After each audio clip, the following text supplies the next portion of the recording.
Mr. Data. Engage Dream Program. Oh, why did I get rid of Crusher? Bad idea. He was walking down the corridor of the Enterprise. Then he came to a door which was apparently his quarters, so he proceeded to enter. When he entered, however, it was actually a holodeck. Simulating a tropical beach, he heard a girlish voice. "Here, Data." Tasha. And it was the real Tasha, not a hologram. He noticed her attire was optimized for absorbing the most solar radiation. She was wearing nothing. "I am sorry, I did not know you were alive." "Oh, that was just a mistake. I didn't really die." And she smiled and sauntered over to him. "And now I would like to try your functions." She kissed him. Then he looked around and noticed they were on Tasha's bunk.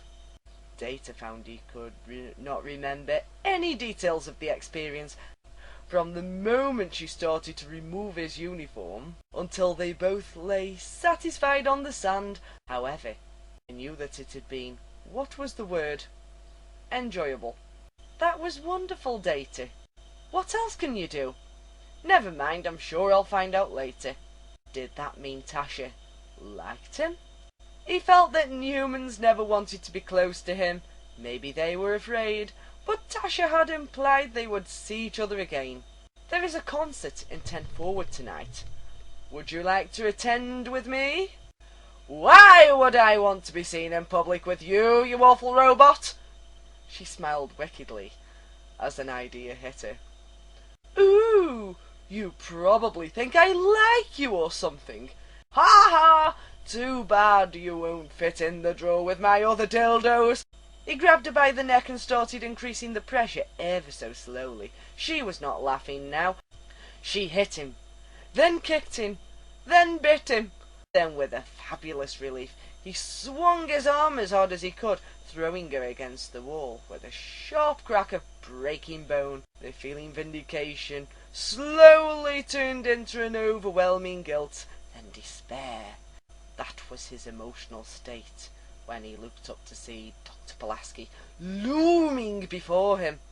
You know you've always had emotions, even before you installed the emotion chip.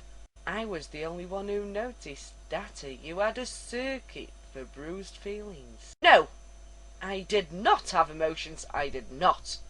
Your emotions weren't like humans. You thought they weren't good enough.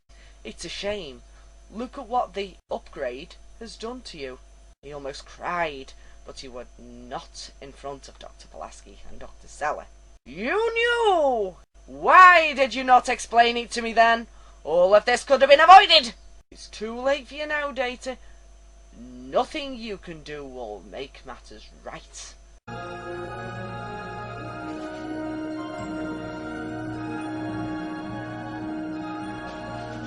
In the observation lounge, several officers waited.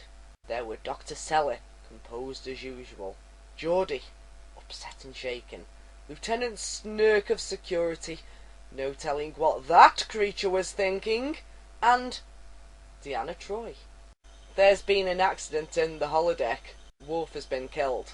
We think he overrode the holodeck safety protocols on his calisthenics program.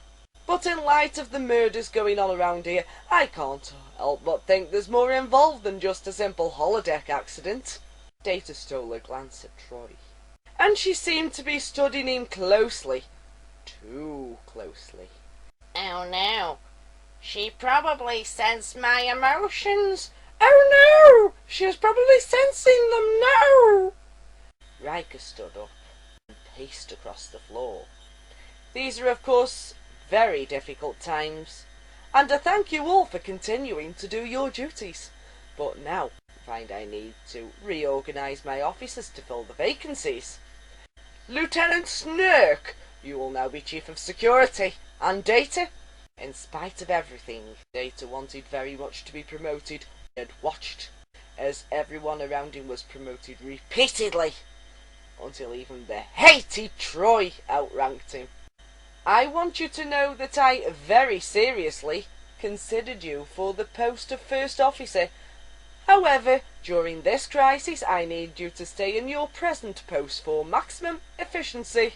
Of course, you'll all know Deanna Troy. She will now be my new first officer. I wish it was under better circumstances. Boring, but clean. Unperturbed. Cold. Space was so much more simple than the machinations of human interaction. I should beam myself out there now. It would be so quiet. But that would leave the gloating Riker and his literally ass-licking hussy, Deanna Troy, happy as clams, running the Enterprise together.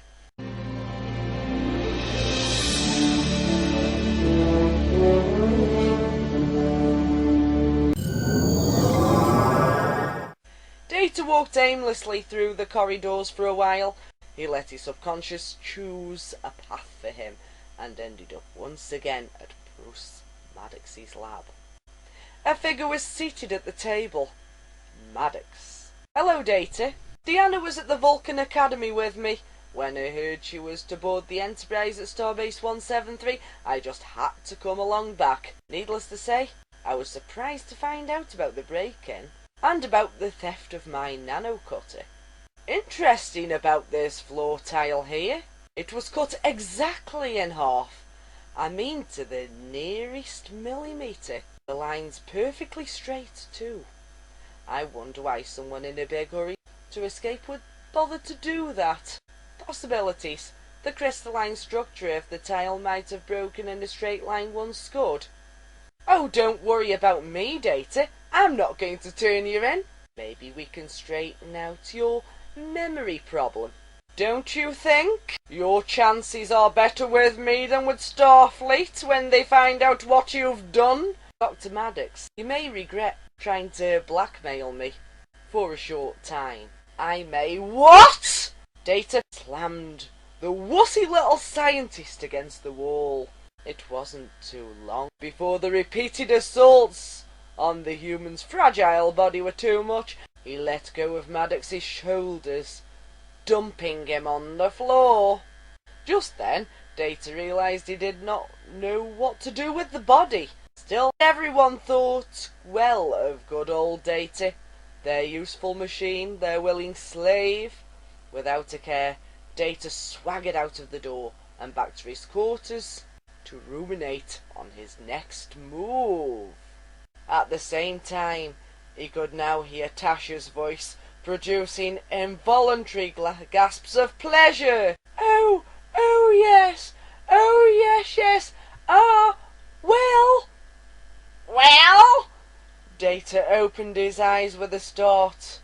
It was not a fantasy he was hearing, but a voice from the next cabin. Oh, Captain, I've been a naughty girl. Shouldn't you hoist me from the yardam and whip me? Anything you wish, number one. Maybe I'll whip you first, Captain Baby. Come here and... He thought if he were able, he would have vomited. He suppressed a momentary urge to rip out the wall between the cabins and make quick work of both of them. No, it would have to be more artistic to do a little planning first. Not like the Maddox debacle. But Data's positronic brain was able to come up with another brilliant plan.